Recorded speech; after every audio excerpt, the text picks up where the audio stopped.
All right, Mady Maio, welcome to Seeing Other People. Oh my God, thank you for having me. We're in New York City. We are in New York City, and it's a beautiful week in New York City. I don't know what you guys are talking about, how it's like cold, quote unquote cold here. I feel so at peace, so at home. I fucking love it.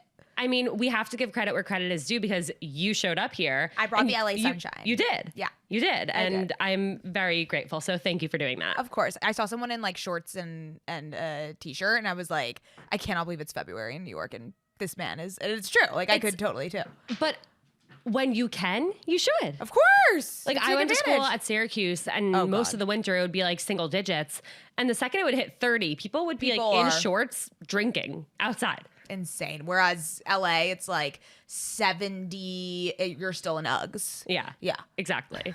It's wild. So thank you for bringing the sunshine. You guys, for those of you who don't know Mady, you need to know Mady. Also, I'm shocked if you don't know Mady because Mady is so many things. You are the co-host of Okay Sis, the podcast with your sister Scout. You are the founder of the app Camber, which is about sharing your favorite places and discovering new ones. And you now are working on a new project, 36 Questions Later, which I am so excited about because it's something that I honestly have like thought to do. Really? With who? Or what do you mean? Like I have for so long wanted to, in a way, like go up to people on their first date and like interview them or like put people together and like film and record their first dates, and you're doing it. So tell us about it. Exactly. So this is a project that was created by me and my boyfriend. We're obviously big podcast people, and we're super into also video podcasts and storytelling. And we came up with this idea to film blind dates, like first blind dates of people answering the 36 questions that lead to love, like that viral series or like series of questions that went viral on the New York Times. And it's so true. There's like, you learn so much about people and behaviors. And so we filmed them, but like I was in the back. So like no one knew that me and my boyfriend were there, like watching from the back. And it was like, it was so cringe, but it was also so beautiful and lovely because, you know, some, I'm not going to spoil who, but like some definitely like kind of fell in love. And then others, it was like, no, like these questions could not get anyone, any of these two people to fall in love. And then one was like this beautiful friendship. Like at the beginning, they felt it was a little off, but then it ended up so beautiful. So it was such an interesting experiment to watch it and to like watch people on blind dates, like when they didn't know that we were watching. Did they, like they had no idea you were watching? No. So like we had the film crew and we had like one woman who was like bringing them in and just like giving them like instructions, but then they were like, don't look at anyone in the room, like there's gonna be some camera people, but like they'll be hidden. And so it felt like they were alone, like truly alone in the space, and it was really cool. What do you think would happen, or like how would the success rate of first dates change if they were filmed, if people actually did the 36 questions on them? So look, you get real vulnerable really quick, and I think definitely you feel a lot more empathy towards a person.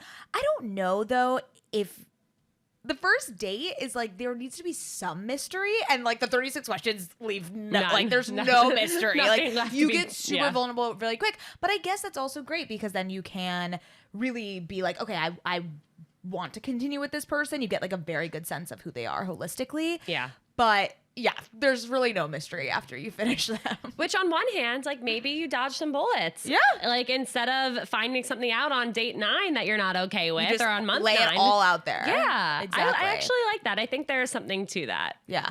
Did you ever do the actual 36 questions? Yeah. So me and my boyfriend did it when we were first dating.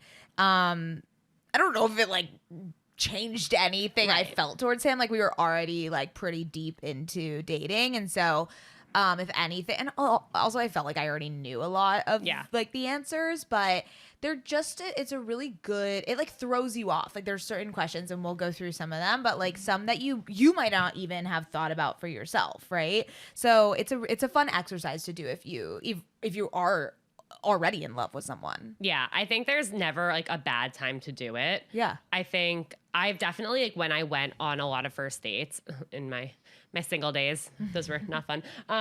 Yes, they were sometimes, depends.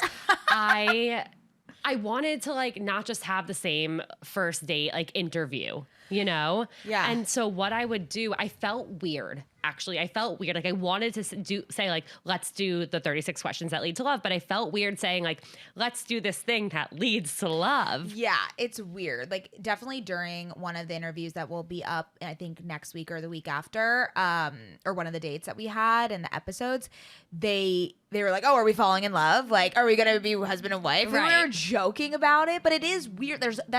It's pressure, Yeah, right? it is. To have that, like, it leads to love. Yeah. And look, I don't know if it does for every single person for sure, but there is definitely a level of just, understanding that you get from a person. Totally. And I think a good way to do it is like, if you are trying to do this on a date, you don't have to say it as like the 36 questions that lead to love. You can just say, like, oh, like, my friend sent me this like list of questions that she and she and this person she went on a date with did, and it was really fun. Or what I ended up doing was I worked at Hinge at the time, but I loved actually pulling out my phone, and I would literally open Hinge. It's not like we don't have dating apps. Like we literally met on a dating app. It wasn't weird.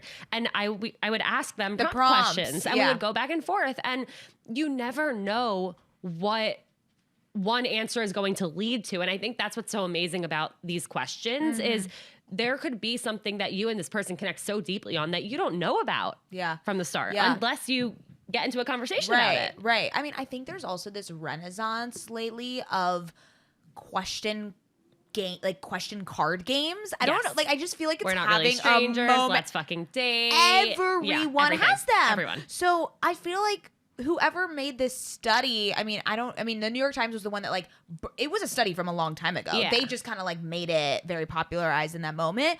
But there should be a card game of it. And I think then it wouldn't be as weird. It would be more like, we're really not really strangers type of vibe. Or if like a dating app were to do a partnership with the study. The studyist, the person that made this study.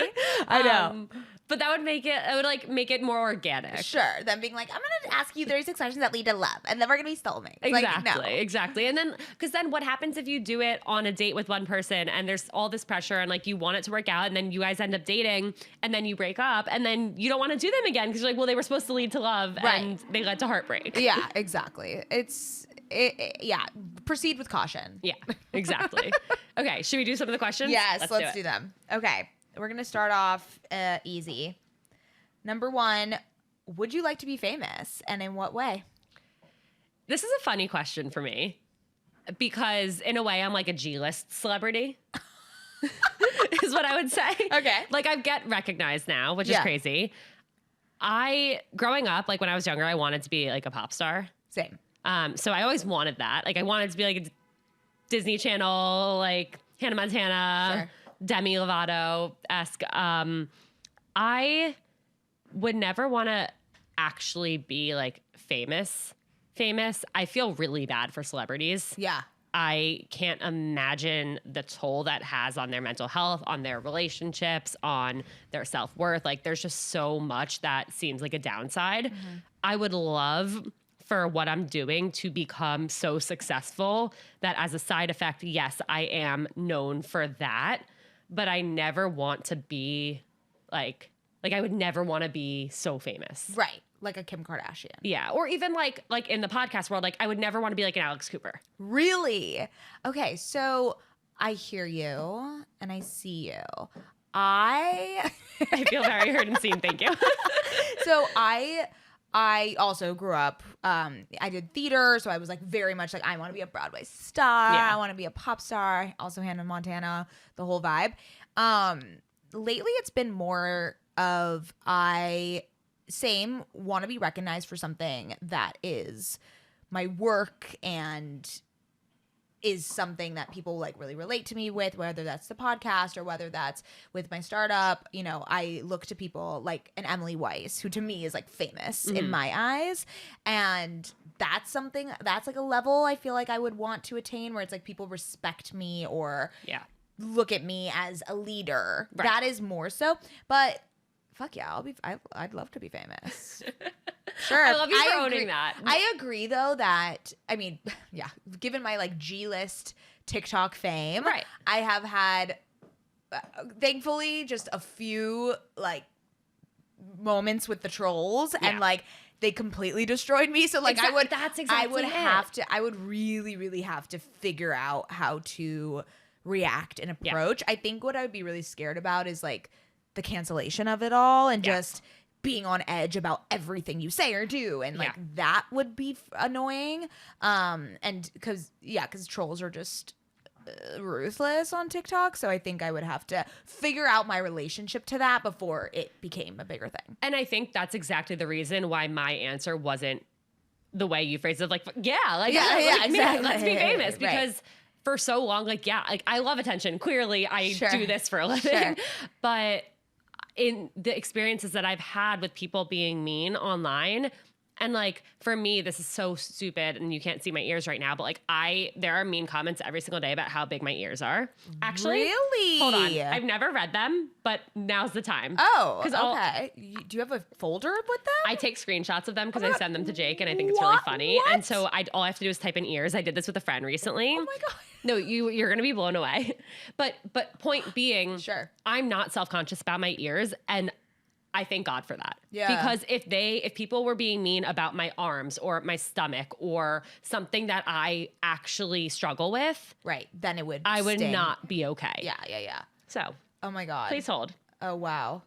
We're getting a live reading. Of the trolls. Yo, with them ears, she probably gonna be Dumbo for Halloween. She gonna fly away from her exes. Like she can probably hear people's thoughts with those. Why are her ears shaped like Shrek's? She didn't need to cup her ears to hear better, I'm sure. Look at her big ears, LOL. She can hear me talking crap from Canada, eh? Girl, put that ear away. What the actual You know what's so funny is like I think about the person on the other side of these comments and I feel so sad for them. I know. I'm just like, this is what you have such precious time on this fucking earth and this is why how you plan why to are spend you commenting about a stranger's ears? Like you are like how does this make you feel any better about yourself? Did you know that when a pin drops 1,000 miles away, you can hear it with your big ass ears? Oh my God. Okay, but I don't need the opinion of someone with bigger ears than Dumbo the elephant. Oh my God. This is like mean tweets on Jimmy Kimmel. Nobody going to talk about how big them ears are. That shit here is color. Someone asked me if it was a medical condition. Her ears are... Now I kind of want to see your ears. I don't remember them being Her big. ears are consuming all the sound in the world. Wait, I don't remember them being big. They're not. They're normal. What the literal fuck? Your ears are normal. Your ears are so normal. What are these people talking about? Oh my God, this is it. Are your ears natural or some medical condition? Okay, maybe I need to see the video. Wow. It's everyone. It's every single video. This isn't all from one video. Every single video. I'm dying. What? Okay, that's just ridiculous. Anywho. Well, one thing also I'll say about being famous is I worry sometimes though that I would want it for the wrong reasons. Yeah. Which is like the validation and thing. Like that's something I'm definitely learning or trying to unlearn about myself is like needing to do things for validation, which I believe sometimes if you want to be famous, like it might be for the wrong reasons. Yeah. You know? So that's also something to consider. That's definitely something to consider. But yeah. Yeah. I'd love to like make it to like D-list. Sure. Like invite me to everything. We're well on our way. Yeah. We got this. I would want to be like Tinks. Yes. Where she gets a lot of shit too. But a little less. A little less. Where it's more about like I'm entertaining people, I'm making people feel good. And it's more like I'm just being myself. Yeah. I would love that. Agreed. Okay.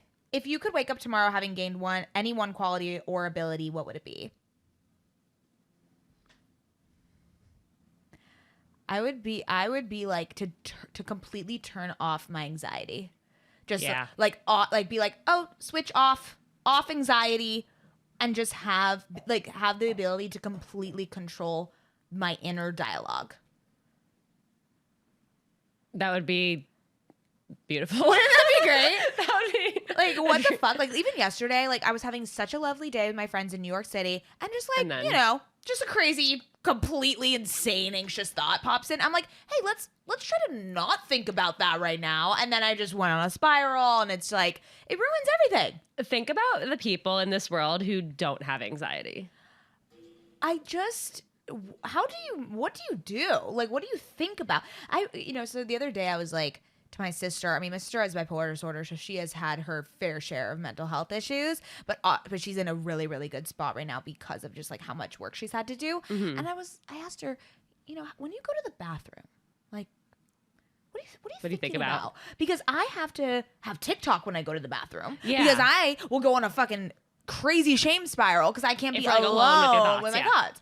I'm a lot better with it now. I used to like shower with a podcast on. I used to like never have no media coming into my brain at any time. And she was like, no, I just go to the bathroom and like it is like I think about the bathroom and this and I leave. And I was like, what the fuck? What is that like? Like, what a concept. What is that like? I don't know. I know what I wouldn't want. Okay. Because I feel like that's a common question. Like, what superpower would you want? Sure. I would never want to be able to read people's minds. 100% no. Ever.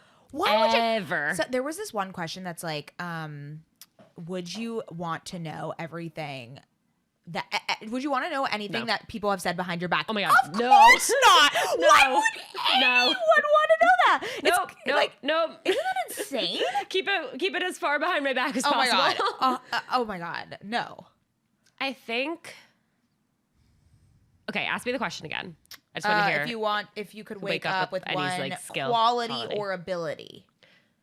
I think I want the ability to not care so much about what people think. Yes. That's really hard to cultivate as you grow up. Whether it's people like followers or just people online who see my videos, or I think even more so like friends. Yeah. People in my life. Like, I am a huge people pleaser, and it has definitely gotten me into trouble.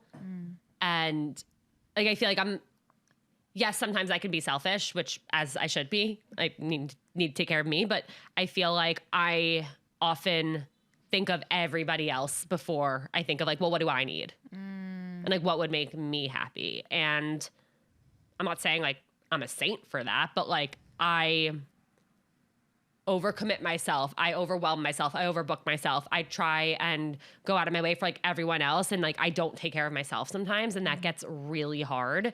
And then I always worry like, well, if I put this video about this thing, like, is this going to offend this one person? Or if I like don't open this DM, but I post something, like, are they going to think I'm ignoring? It's just like, it never stops. That's really fascinating. I definitely have a level of that, the caring what people think. I'm not as much a people pleaser. I don't love confrontation. So if I could avoid confrontation at all costs, or like be like, oh, you're right. Like, like, let's just, whatever. If you're mad at me, I'm sorry. And like move on, which is not great. But the caring about what other people think, especially when it comes to creating content, it's a weird thing because it has never stopped me from actually posting. So I'm really grateful for that. But there is like the crazy spiral that happens afterwards. It's like the aftermath of posting and then being like, oh my God, are my people from high school going to think I'm weird or whatever? Yeah. And honestly, I've just decided, one, it's so okay not to be for everyone. Yeah. It's really hard to accept that, but once you do, it's more of a liberating thing than it is like an anxiety inducing thing, because then you realize that you don't have to be anything other than yourself. Yeah. Right? You will, and you'll weed out the people that are not supposed to be in your orbit, and then you attract the people that are going to be so engaged, so loyal to you, are going to show up for you. Yeah. And I think of it in that way rather than, oh my God, the people who are leaving are like thinking I'm cringe or thinking, it's like, no, great, because they're literally decreasing my engagement rate. Goodbye. Right. Right. I was listening to this podcast yesterday, Elevation Nation, with this guy, John C. something. Mm-hmm. He just went to grad school at Harvard, and he's been a teacher at a high school for over 20 years. And he seems like he's this incredibly like wise and insightful person. And he was saying that he spent a lot of time in this, like, he like went to grad school when he was like in his like 40s or 50s, something like that. Mm-hmm. And he spent a lot of time that year like thinking and reflecting on making decisions and how one decision or one conversation impacts so much more than just that one conversation. And I really took away this one thing he said, where it was like, every single decision you make will impact people. It's going to make some people happy. It's going to upset other people. Like if I, decide to go out to dinner with friends instead of, having dinner with Jake. Right. Like maybe my friends will be happy, maybe Jake will be bummed. Yeah. And then who knows what Jake is going to go on to do. Like maybe he'll be in a bad mood if I canceled on him, and then he'll be negative to someone else he's with, who then from that negative experience might then feel negative energy. Right. Versus the people who I am spending my time with. Maybe that goes really well, and then they're spreading this positivity because of this positive experience they had. And then maybe there are other things that I could have been doing. Maybe there was work that I needed to be doing that night that I wasn't doing, that I'm now falling behind. And maybe, the person who I owe this thing to is like, well, Alana, like, where is it? And they get it. It's like, it's a web of you literally impact. You cannot please everyone. Exactly. So like, if that's inevitable, then you should just stop trying, because you're setting yourself up for failure every time if you're trying to please every single person. Yeah. It's opportunity cost. Like literally choose what you're going to do, stick to that decision, and just don't feel like, just be that positive force for like whatever you decide to do. Yeah. And it's okay to like not do everything. Oh, like you can't please everyone. So yeah, that's what I'm working on. Okay. Love it. I love it. Okay, last one. If you were going to become a close friend with your partner, please share what would be important for her to know. So I looked at the list of questions last night. Okay. And this is actually one I struggled with. And I wanted to ask some of my friends, and I didn't. Like, what about me? I know. I kind of read this as like more of a partner thing. So if we were gonna be in romantic partnership, they have to know that I like am like a sweaty person and need it to be like 65 degrees in the apartment at all times. Wow, your and Brett's friendship is perfect. Oh, it's perfect. Yes. Shout out Super Drip. Shout out Super Drip. We are super sweaty people. And the funny thing is, my boyfriend loves to be hot. And so that was something like, to this day, the only things that we fight over or like get super irritated about is like, I'm like, I need to put on the AC right now. And he's like, I'm gonna catch a cold. I'm like, put on a sweater. I cannot get naked right now. That's so funny. So that is like the one thing, if I ever had to like go out and date again, I would have to be like, yeah, we need it to be cold inside. Yeah, that's so funny. At night, he wants it to be like freezing. I don't need it to be freezing, but I need like 5 blankets on me. Sure. So in that sense, we go to sleep every night. He just has like the sheet and the main like comforter. Right. I have the sheet, the comforter, and then 2 to 3 blankets on top. Oh my God. Just on my side. Cozy. It's like so uneven. Yeah, I need to be like held in by the blankets. Sure. And I'm a big sweatsuit girly. So it's like, I'll be wearing a sweatsuit and then Ben will be like, well, take off, like change. But you want to be comfy in your sweatsuit. I'm like, excuse me? Like, yeah. If I could put it to 65 and be in my cozy sweatsuit and Uggs inside, like that's my prerogative. Yeah, exactly. Okay. This is helpful. Now I feel like I can do this. I think for me, it's that I need reassurance. Because I'm going to second guess myself and I'm going to overthink and like make up all these stories in my head. And I actually think that is why Jake and I started our relationship off on such a strong, like on the right foot, because I didn't even communicate that to him. But from the start, he was just so communicative. And so I never had to question, well, like, am I going to see him again? Or what's he thinking? Because he was telling me. Oh, that's good. And that just calmed my anxiety so much that I felt comfortable instantly. Yeah. I feel like you don't hear that a lot with men. Yeah, where it's like playing games or playing hard to get and all these things. It's so funny because I've been dating Ben for 7 years. Yeah. So I like didn't have to do the apps. I didn't do any dating in my 20s at all. So when I hear people talk about dating or like the beginning of dating and and like fuck boys and like how much, all these things, even when I listen to Tinks and her podcast, and just I just I am so grateful that we found like nice boys, but it's terrible. Like it's so fucking terrible out there. It really is. And that's one thing I wanted to ask you. So you guys met in college. Yeah. First question, how did you meet? We were both interns at Hillel. Oh my God. Of course. Of course. That's beautiful. I know. Wow. How cute is that? The internship at Hillel was basically like you had to put on a like activity or program or something. And so I did a yoga class that I taught every Saturday morning. It was called Shalom Oh my Yoga. God. I should have trademarked that. And it was so embarrassing. Like I'm like definitely culturally Jewish. I'm not religious at all, but like we had to incorporate some sort of Judaism into these things. So I would like somehow relate it to like the Parsha of the week, and I'd be like, oh, Abraham did this, so like mindfulness and like let's be kind to others. Like it was so dumb. But so I would do that, and then he did like a hiking club or something, and so we became friends, and we were friends first for a long time, and then turned into more. How did that transition happen? But first I have to share another punny Jewish name. My best friend Sarah was in a Jewish a cappella group called Oi Capella. Oh my God. That's incredible. Was this at college? Yeah, at Syracuse. Makes sense. Yep. Tracks. Okay. How did this transition from friends to dating happen? Because I actually get questions about that all the time. Like, I think I might be into my like best guy friend, or like we've been friends for so long. How do I broach this topic or see if like he's interested without making things weird? Like, will it ruin the friendship? Yeah. I mean, we weren't even like that close, so I don't think it was like a will it ruin the friendship? What would we do? Yeah. Yeah. So we were just more so in the same like peripheral, I feel like, friend group. And then I actually was hooking up with one of his friends who did not like me. Like, oh my God.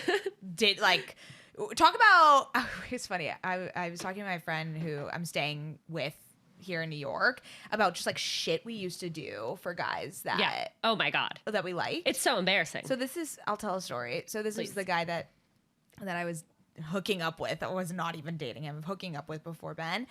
And I would text him and be like, hey, like, what are you doing tonight? And then he'd be like, oh, want to come over?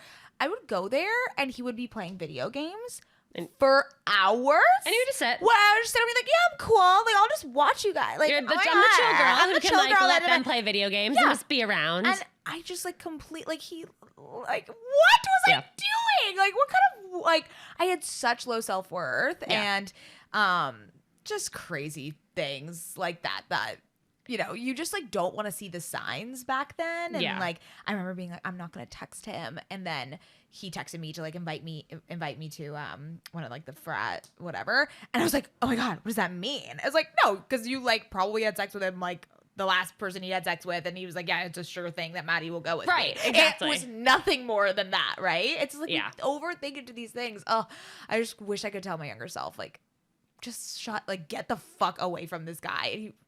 And just like do you. Yeah, like who, like why do you need validation from this person? And why it was such a weird self-worth thing. And I don't know, I learned so much about myself through that. But anyway, so Ben and I'm not really sure how the first like transition happened, but like he had come over to hang out with me and then just kissed me.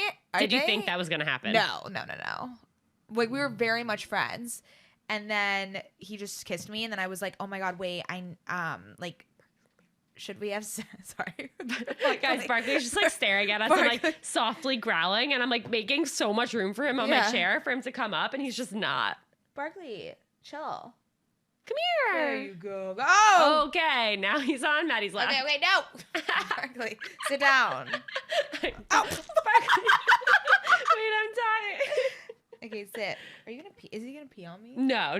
He's not gonna pee on you. I'm done. Okay. His butt's like up in the air. Why is he sitting this way? Why don't you go to mommy? Barkley. Go to mommy. Come here. There we go. Come here. I'll make room. I'm making room. I'm not in the chair anymore. It's your chair now. Oh my God. Wait. We're tangled. Oh my God. Okay, so he comes over and kisses you. So he comes over and he kisses me. And then I was like, oh, like, should we have sex? And I was like, more because like I hadn't had sex in so long, and then he also hadn't had sex in so long, so we were both like, yeah. And I was like, okay, well, I like need to shave. Wait, hold on. Did you discuss this? Yeah. Like, did you say like, oh, I haven't had sex in a while? And Yeah. he's like, yeah, same. Yeah. Should we just do it? Okay. Yeah, like we were just friends. Like it was Yeah. like more about. And then you were like, I need to go shave first. Yeah. So I went to the bathroom and I literally shaved I'm because I was dead. like, there's no way. Like I've never had sex like not shaven. Right. This was like when I was 20. I don't know.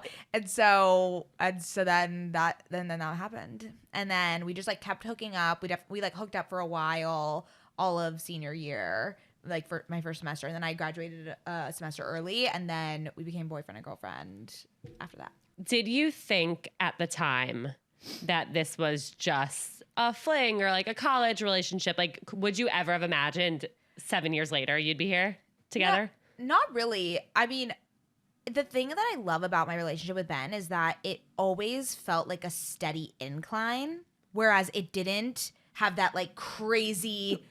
Bless you. We're doing great. Guys, we're doing so great. It didn't have like that crazy lust, Yeah. and then decline, which I'm so grateful for, and that's why I have so much confidence that we're gonna be together forever, is because Yeah. it just keeps growing. Whereas I feel like usually, and just what I've heard in history of relationships, there's like such a peak and then a decline, Yeah. because people get out of that honeymoon phase or get out of that lust phase, and I love that we've just steadily grown so much. And honestly, we started living together 2 years ago, and it's like a whole new relationship. Like I'm like, what were we even doing before? Like, were we even in a relationship before? Yeah. And so it feels so much deeper now, and so much more connected. And so like, yeah, like at the time, I don't think I thought it would be this, you know, I was gonna marry this guy. Like that wasn't Right. like I like love at Yes, first he's the sight. one. No, Yeah. I also like don't believe in the one and any of that. So I just feel so grateful that that's like the type of love we've had. Yeah. What about the fact that you guys have been together through like such transformative years Yeah. of your life? How have you been able to grow together, but also as individuals? So we're very independent, which I also think is a really great thing about a relationship. Like we have very completely different friend groups. We don't really have any friends in common, which both of us really enjoy that, because it feels just a lot more it feels like we can go our separate ways, and then we come back together, and it's like this beautiful union, and like we share things with just one another, and I just feel like there's such a special and like uniqueness about us together, but everything we've done is separate, and we're just so supportive of one another, and so it's just like it works. I think one of the key things there is that you're both independent. Yeah, like if one of us was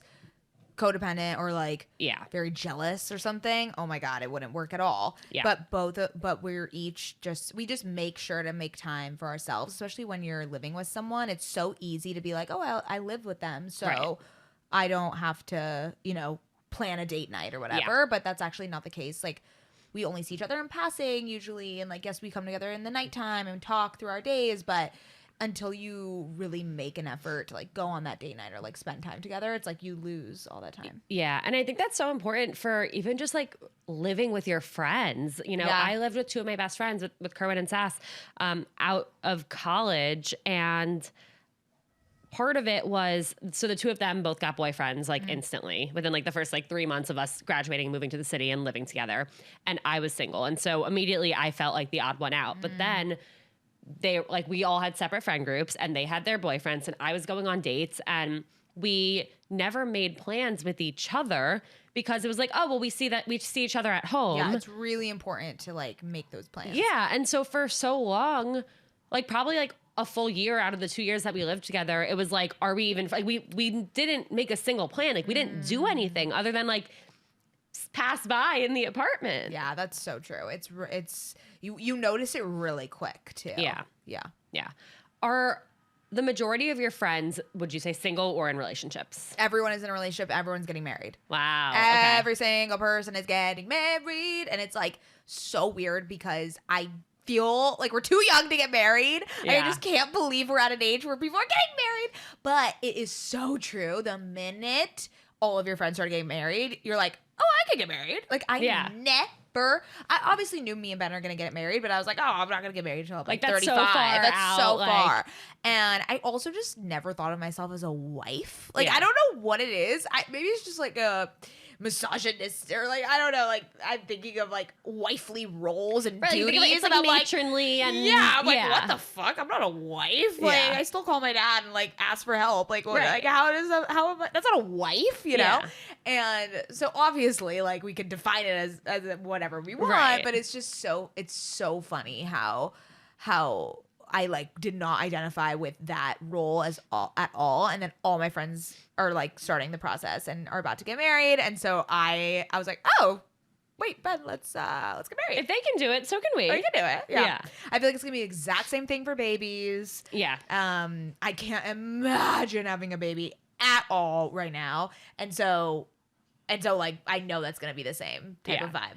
Has that changed even like 1% after seeing your sister have a baby and like go through pregnancy? Absolutely not. Because I basically get to scratch the itch without Right. having a baby. Like Yeah. Being an aunt is so underrated. You get to have all the benefits. I literally get to smush her and get to cuddle with her when she's like cute and cuddly, and then she starts crying, and I'm like, oh. You're like, oh, this isn't my child. I'm like, Here you okay, I'm go. gonna go. Like, Yeah. it's like so nice. I once wiped her vagine, and it was, I mean, look, like it is a vagine. It's a little baby vagine, so you just do what you can. But at first I was like, I'm not wiping her. And my sister was like, yes, you fucking are. Like, get in there. I was like, all right. So I did. I wiped her vagine for the first time. It was only pee though. I don't think I could do the poop. You But haven't changed a diaper? I didn't do it. She like helped me. Yeah. I'm so annoying. Well, see, my thing is I've had zero exposure to babies. Like, no, I mean, I know this literally- is the first one. This is the first baby I think I've ever held. I've held 2 babies in my life, and the first was when I worked at Hinge. My CEO's wife brought their baby and their like 2-month-old baby and just like handed it to me, and I didn't ask for it, and I was like, I don't know what to like, and I no like, idea just what started to- working there. I'm like, I don't know what to do with this thing. Like, I'm scared right now. It's because you don't want to like mess it up because it's a baby, and Yeah. so and then if it starts crying, you're just like, I don't know what to do. It's very strange. I mean, like being an aunt though, you just give her back, and Yeah. you're just like, okay, you take care of her now. But she's just every day. I'm like, okay, where's like the new photo of her? Right. I need to see a photo every single day. Every day. Yeah, That makes sense. She's the cutest ever. Your friends who are all getting married, Yeah. are they dating people that they met on dating apps for the most part, or like just like after college? So one was USC, but like did it like knew each other from college, college. but then like started dating after college. And then also, I mean, Brett and Michael, they knew each other. I was friends with Michael before Brett was. And so she knew of Michael because of me and like whatever. But then they saw each other on Hinge. Got but it. then they were like, we know each other. We know each other. So, Yeah. so there's that. But then, and then my other, oh my God, all of them were from college. They met college and then. That is And crazy. then started dating after college. After college. Yeah. Wow. I feel like all of my friends who are getting married, Dating apps? dating apps or work. Okay, work I've heard too. Yeah, I don't know. I feel like the work culture in New York is so different from LA. I definitely think that it's a big factor of finding friendships and finding relationships in LA, but there's not much of that culture of like going to drinks after work unless you're in the industry. I feel like I was gonna say I feel like it's the opposite Oh, because really? all of my friends who are in the industry, all industry. they do Monday through Friday is they Okay. go to drinks after work. Let me take that back. So Ben used to work at WME and like Yeah, literally exactly. every night Exactly. they were at drinks. But like I do not touch the industry or entertainment. I'm so far removed from it. So it's like I obviously am more in like the tech and like creator space. So like that's not the vibe. But yes, in the industry, it's like very much a thing. Do you think dating in LA is harder in general than other places? I mean, I have no idea because I never had to Yeah. do it, thankfully. But I don't know. I mean, I'm trying to think because New York, I feel like just everyone's out and about and and just like you meet people like just even walking down the street kind of thing, where it's like with LA it's a little more isolating and you have to like really make an effort or like a plan to like get out there.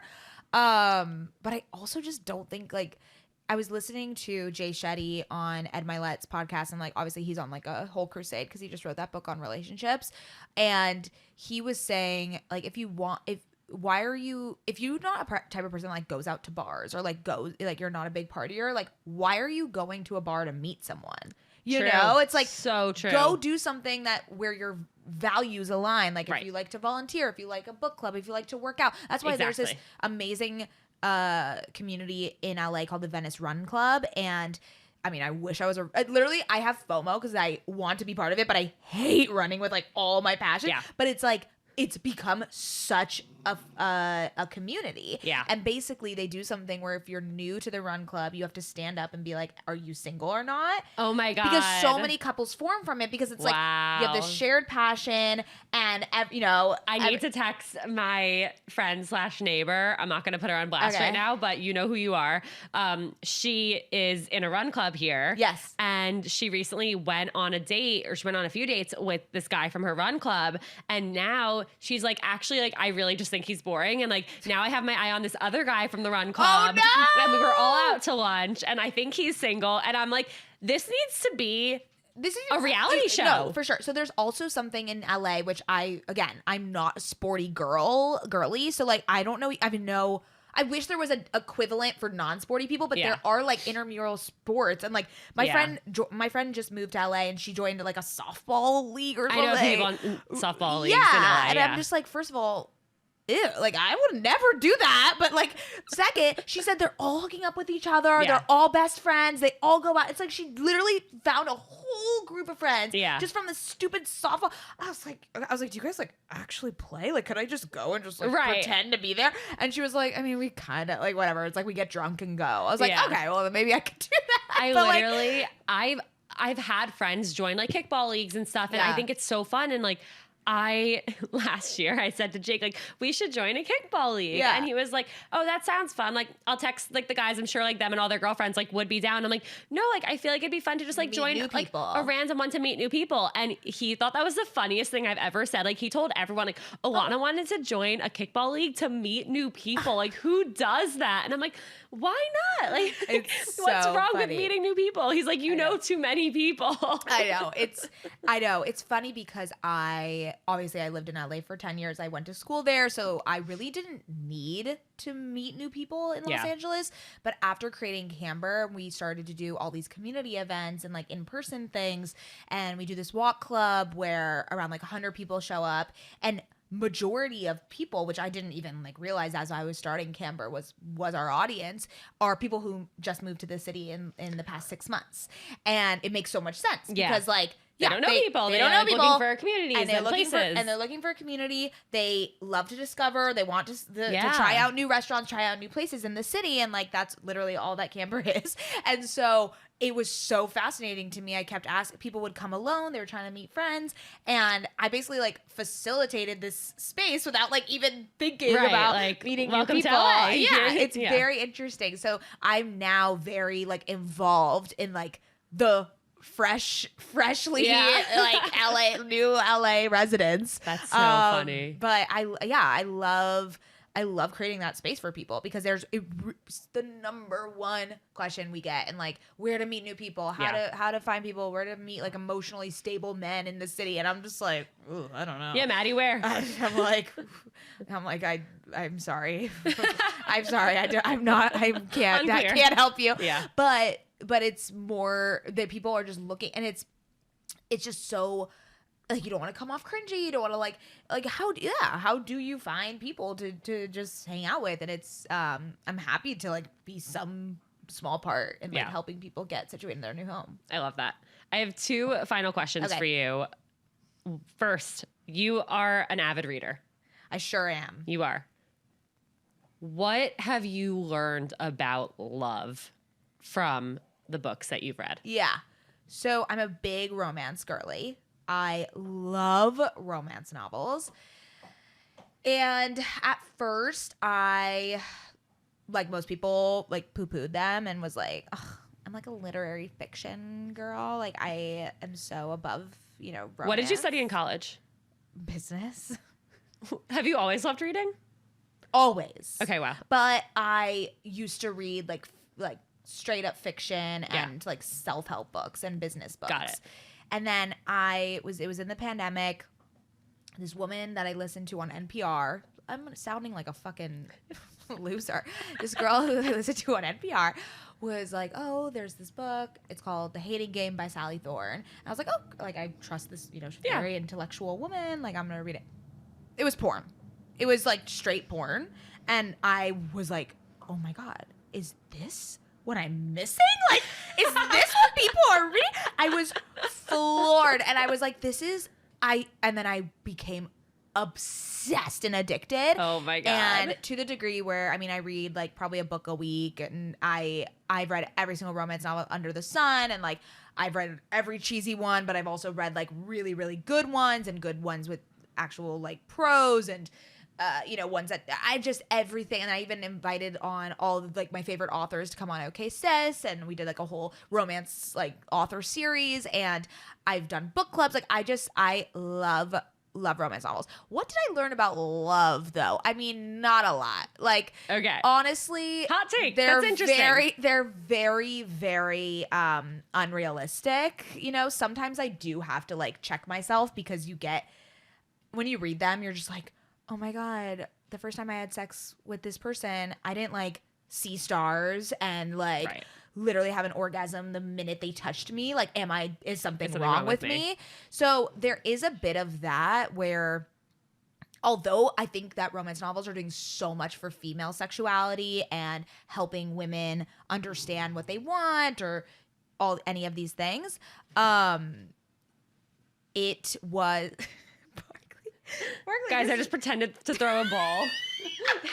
Barkley did not buy it. Okay, you could just chill. We're almost done, Bart. It's fine if you could just chill. There we go. Anyways, but from like a love perspective, I don't know if I've learned like too much. If anything, like they just make me really they just like get me in the mood. Yeah. They're good. I don't know. They're just like so feel good. I like to read them, and then I can go have sex with my boyfriend, and it's like a nice little like appetizer. Yeah, it's like a nice appetizer. Nice. Exactly. Love it. I don't know. I think everyone should read romance novels. They're amazing. They're great. I started my reading journey. Okay. I probably read like 7 books last year, which is probably more than I've read in my entire life. Wow. Okay. And I'm very proud. Like What are you there's a reading? bookshelf behind me. I was gonna say I like many of the books that you have there. Yeah. So what? Let me like. What was number one? Let's see. Number 1. Okay, so you read Ugly Love. Okay. I didn't like Ugly Love. Oh, I love. I did not like Ugly How many Love. other Colleen Hoover books have you read? I read Verity. I am a known Verity hater, which I'm the Really? I am the minority. I'm the minority. I know. Wow. The thing is, and I've told this on many podcasts, like I read it in Let's see what other book Tulum, she has. Uh-huh. which is not the environment to read such a book. I also didn't know it was a straight up horror movie. So I just was not prepared, and I didn't want to read. I was like on the beach, like trying to have an enjoyable vacation. And then fair. I was like, oh, this is a horror movie. November 9. So I still haven't read November 9. That was my favorite one. A lot of people say that. My favorite, like thing probably about- my favorite book I've ever read. I read it in a day and a half. I've never said that in my life about anything. Yeah. Colleen Hoover will do that to you. The thing about Colleen Hoover is every book has polar, like people on both sides. Either love it or hate it. Like it's never in the middle. I feel like that's happening whenever I post about a Taylor Jenkins Reid book also. People either love or hate them. Are you serious? Because I can't find one person on the fucking internet that doesn't like Evelyn Hugo. I have. You have people that don't like Evelyn they were Hugo? like, like it was okay. People are wet for that book. People are obsessed I liked with it. I thought liked it was Malibu great. Rising also. Malibu Rising was my favorite. I just started Daisy Jones and the Six. So I'm in the very minority again. Who hasn't? Where I didn't love it. Didn't love it. Okay. I think the format is incredible. And I like the format a lot. Yeah. I think it's very cool. So it's very unique. I just don't do well with like drugs stuff and like Haven't gotten there yet.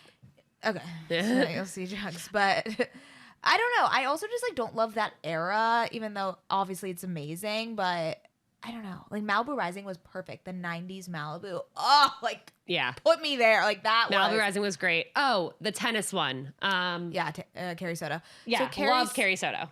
I also was a tennis player my whole life. Okay, that makes sense. So there was a lot of tennis. There was a lot of tennis. There was a lot of tennis in that book.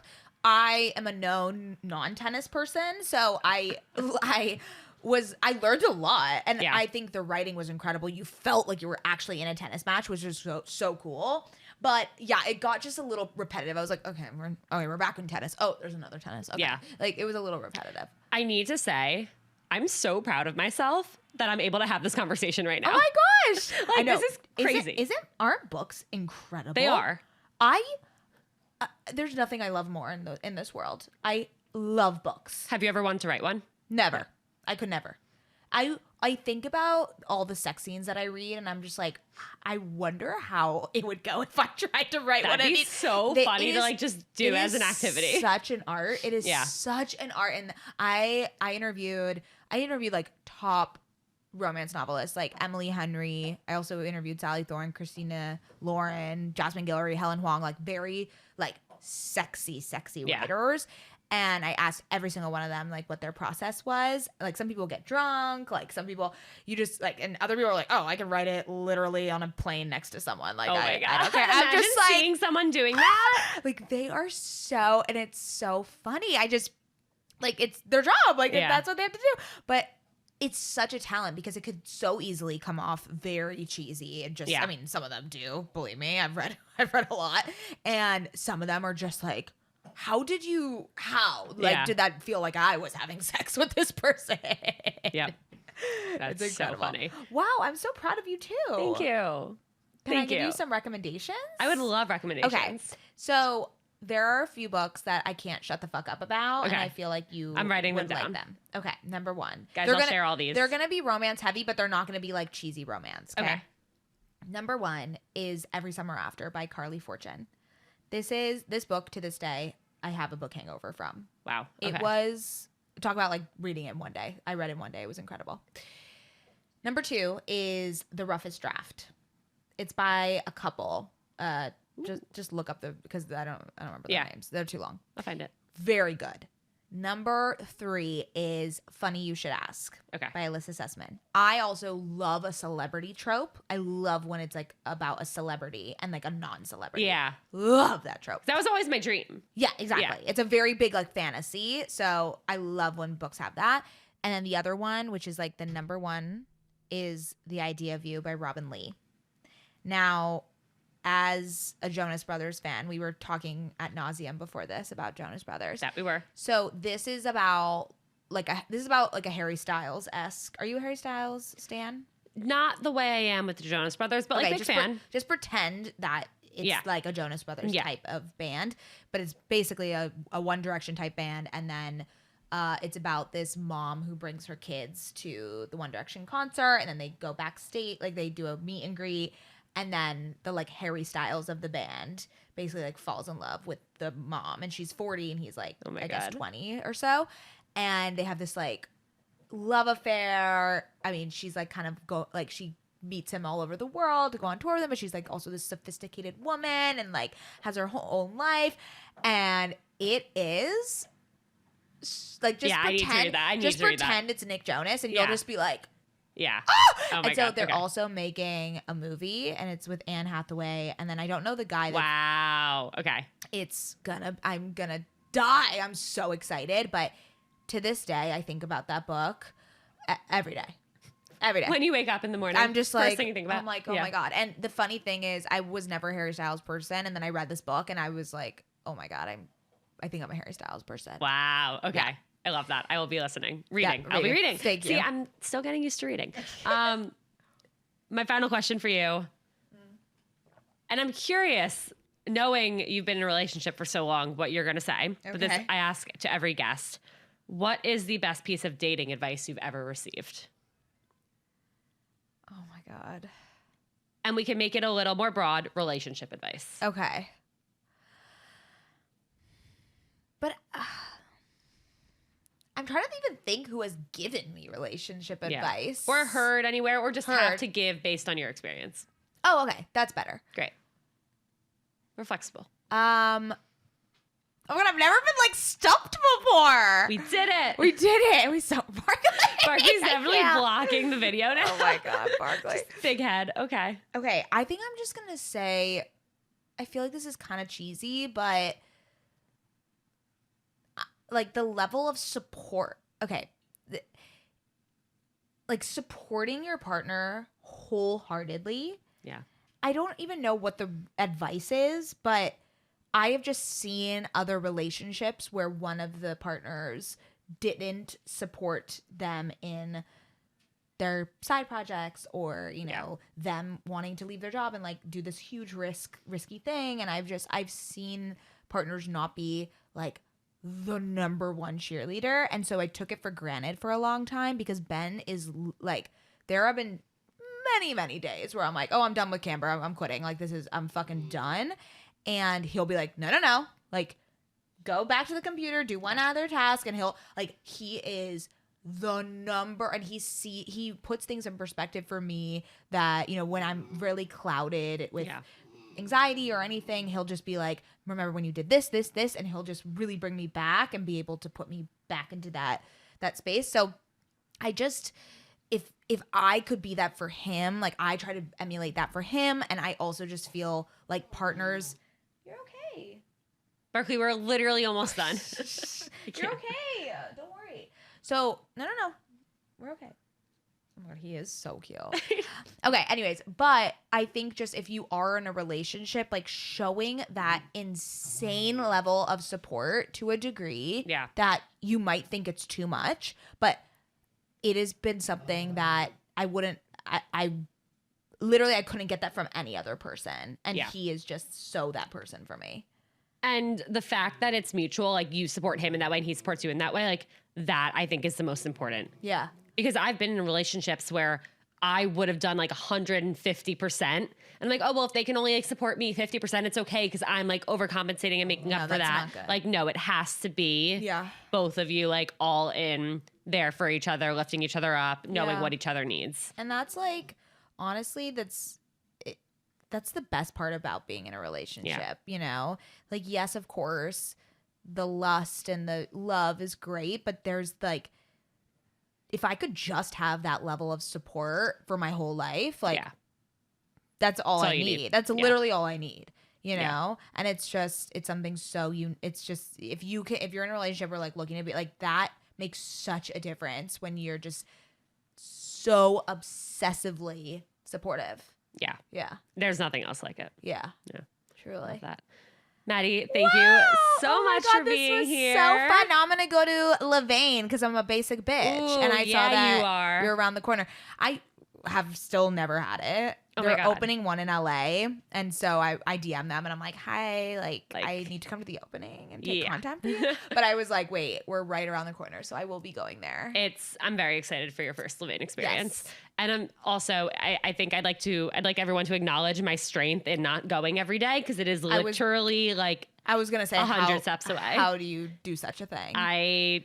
It's really tough being me, you know? Yeah. Where can everybody find you and everything that you are working on? Yes. Well, you can watch 36 Questions Later on YouTube and Spotify. I would highly recommend you can listen to it as a podcast, but it's very cool to watch. It's like really, really well made and well filmed. So the Spotify, it feels like you're watching Call Her Daddy. It's so great because you can like switch between the video and the audio. It's really unique.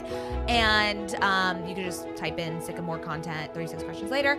And then for me, you can follow me at Mady Maio on all the socials, and then you can listen to Okay Sis podcast anywhere podcasts are found. Amazing. And Camber, if you're new to LA. If you're in Los Angeles, you're looking for cool shit to do and places to go, follow us at Camber app on Instagram or TikTok. Amazing. Thank you so much for being here. To everyone who tuned in, thank you for listening. I will see you guys next time, and until then, I'll be seeing other people.